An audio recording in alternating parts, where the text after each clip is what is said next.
Good morning. And you guys can thank me later because I've done you all a favour and sat through EA's investor call that they had the other day. And in fact, I've sat through it twice. Yep, you heard me right. I've actually sat through and listened to Andrew Wilson and Blake Jorgensen witter on about their business model for 2 solid hours because the investor call was an hour long. And as I say, I listened to it twice. And not only did I listen to it, I followed along with the transcript as well. So I've read it twice as well, including the question and answer session. And amongst all the stuff that they had, looking at Battlefront 2 and the fact that loot boxes are coming back, who knew? We did, of course. Of course, they're going to bring loot boxes back. And also the stuff they were saying about, loot boxes and all this monetization stuff coming into more games and moving forward with their service model and all the rest of it. There was one little kernel, one little nugget of information that I noticed that I don't know if anyone else is talking about. And it was as a result of a question from Benjamin Ari Shakhtar, and I apologise if I've got his name wrong. And he's from Macquarie Research. He asked a question in several parts, but the pertinent part here is this. And this is something he says to Blake Jorgensen. And this is what he said. And finally, Blake, any update on potential new streaming models or expectations for new platforms? I thought the question was interesting, but I thought the answer was even more interesting. And first off, we had Andrew Wilson talking about some of the other aspects of the question. But then we had Blake Jorgensen answer the question in full. And he went into quite a lot of detail. And I'm going to read you out here his full answer. And this is what he said. On the streaming question, I think, as we've talked about before, we see, as we look to the media industry, we've seen one of the greatest disruptions has been the combination of streaming plus subscriptions. And I think we need to take note of what he's saying there. That's quite important, and I'll come back to that in a minute. We think that combination is critical, and we see the ability to have live services which allows you to monetize on top of subscriptions, and I think that's another pertinent point, which I'll come back to, is also incredibly important. And obviously that plays to our strength. We've built a long history already in the subscription business, and what he's talking about there is EA Access and Origin. And he goes on. And we have a long history in live services. And we think the combination of that experience plus delivering through streaming may be very important in this industry going forward. And I would actually agree with him on that. I think that streaming and subscription services are obviously the future. We've been doing some consumer streaming trials, so they're already looking into it. We've done them over both cable and traditional streaming over cable, as well as now through the use of local clients to help with streaming through data centers. We're obviously having very successful subscription experience both on EA Access as well as Origin Access. And for those of you who don't know, EA Access is on the Xbox and Origin Access is on the PC. And neither of them are on PlayStation because Sony didn't want it. But anyway, let's carry on. And with it building actively as part of the investments that we've been making, our player network through a technology infrastructure internally, any that helps players transition and connect with friends' experiences, experiencing more content across more multiple platforms. We think that's important and also very important in the streaming world. And we've been working with some of the largest partners out there on potential business models for streaming. We'll continue that work and we'll continue work on the technology side ourselves. And I'd say that in the next 2 to 5 years, you'll see some major movements there with probably some testing that occurs versus the shorter side of that versus the longer side, maybe even earlier. And I think he's saying there that basically in the next 2 to 5 years, they're going to be moving towards a streaming model. That's the way I read it anyway. More to come, but it's obviously something we've been trying to invest in across many different vectors, and we're extremely excited about it. Now, Obviously, there's a few things to pick out of that, but I think the two really big keywords there are streaming and subscriptions. And then on top of that, we can layer monetization because that's exactly what EA want to do. Looking at this, it made me think that what he's actually saying is that they're looking to bring their new games into this. I think that they're looking to expand both in terms of their subscription services, EA Access and Origin Access, and also move into, as I say, streaming. And that would make sense.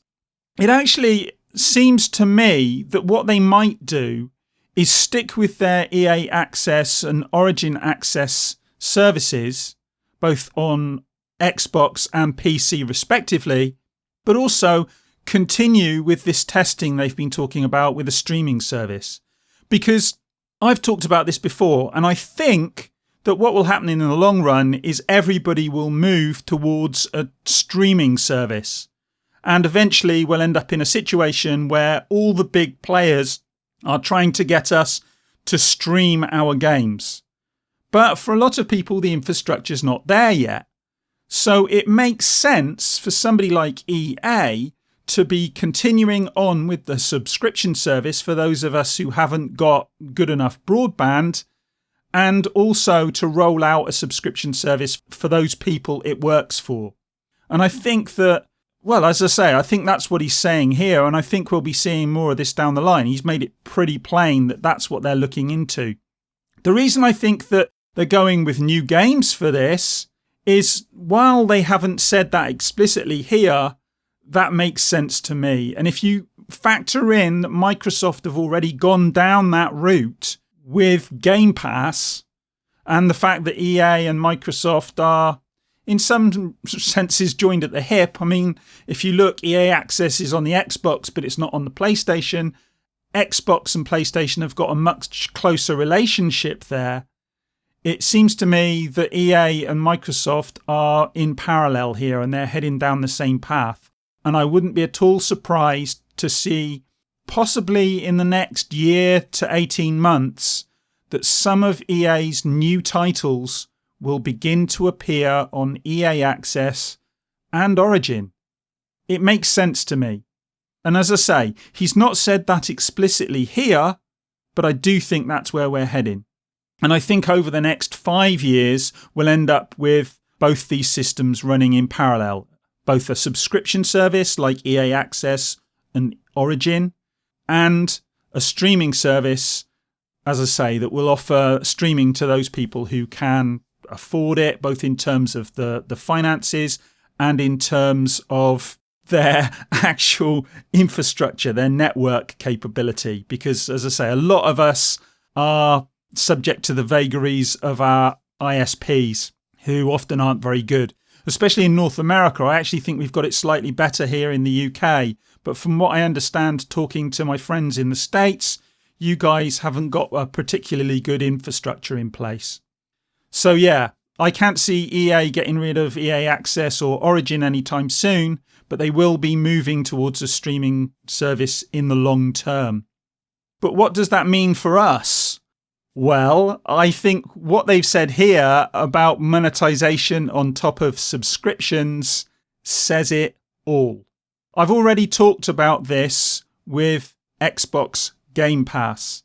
And while I was very happy about Xbox Game Pass and the new games coming to it, I did say that I was worried about us moving into this situation where the games are put in front of us in order to get us to pay for the extras on top.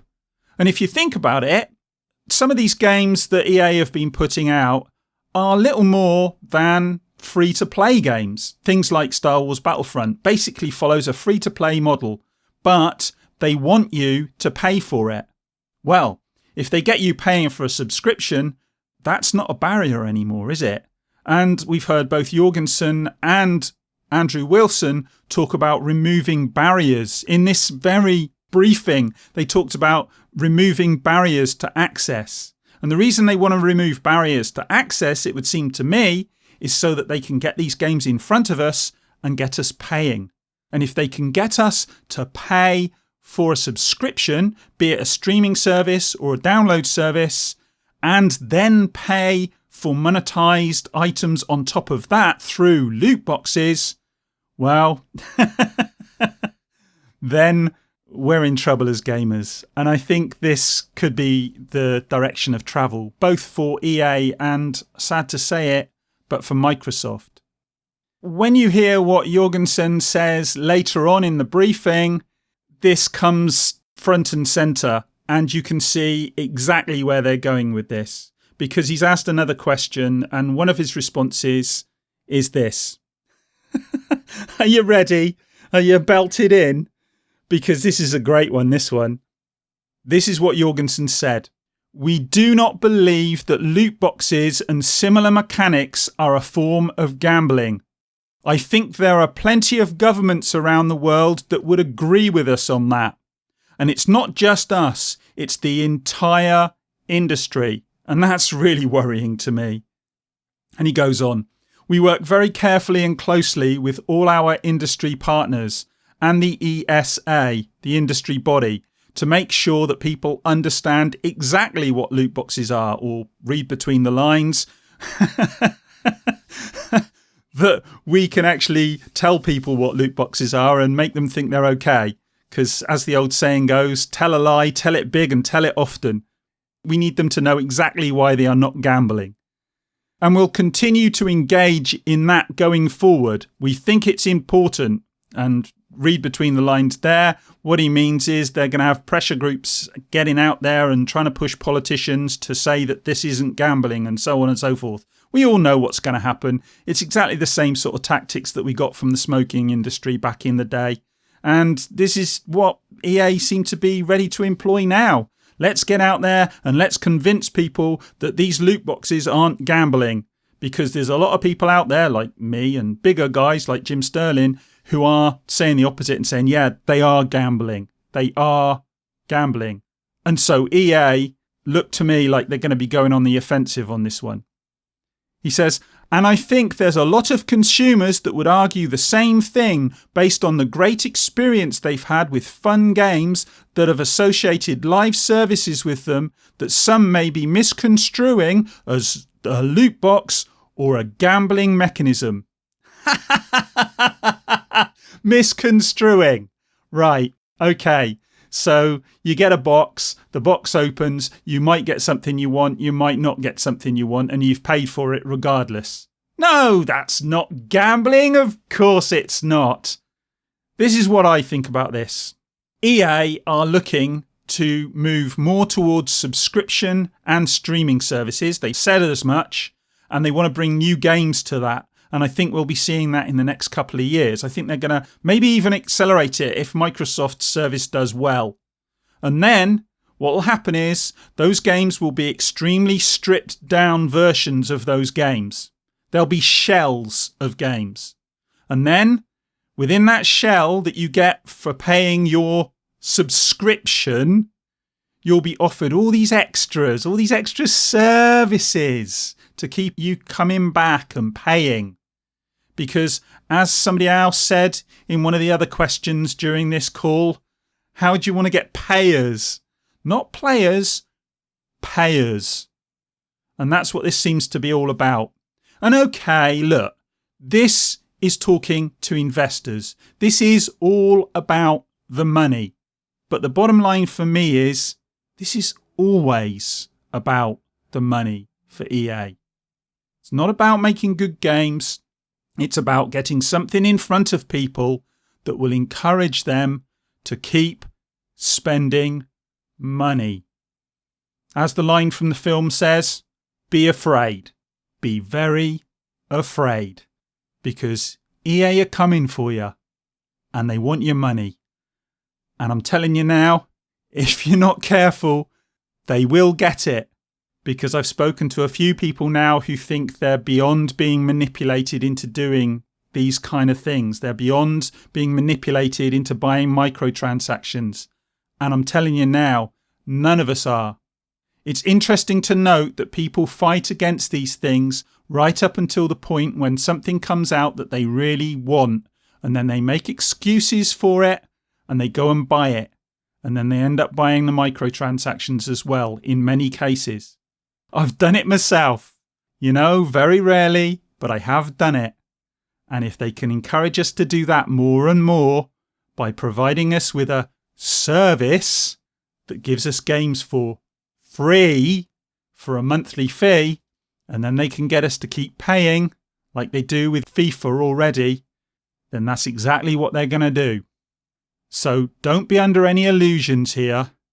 EA are very, very clever, as are many other people in the industry. And they've got some very, very good methods and some very intelligent people set up to work out the best ways to get your money and to keep taking your money. When EA talk about innovation, I think that's what they mean. Innovative ways of fleecing their customers. And you can get as many stories as you like saying that the poor EA people are downhearted because of the backlash. Well, I don't believe it for a bloody minute. Andrew Wilson and Blake Jorgensen aren't downhearted at all. If you listen to this investors call, EA are making money hand over fist. And in some areas, their finances have gone up by something like 12% year on year. They're doing very well, thank you very much. And all the analysts out there think they will continue to do well, and they're a good investment. So ask yourself now, how much difference have we made? And do we actually have a major effect on the way they do their business, given that they're not really interested in us as anything other than bipedal wallets that they can suck dry? Boo-hoo EA, I feel so sorry for you because nasty men like me have been making noises about your nefarious business practices. But the fact of the matter is, you've been fleecing us for bloody years, and I, for one, am sick, sorry, and tired of it. Anyway, that's me done. Enough moaning for the day. I'm going to go and get myself a cup of tea, and then I'm going to go and pick my boy up from school. And I'll speak to you in the next one. Bye.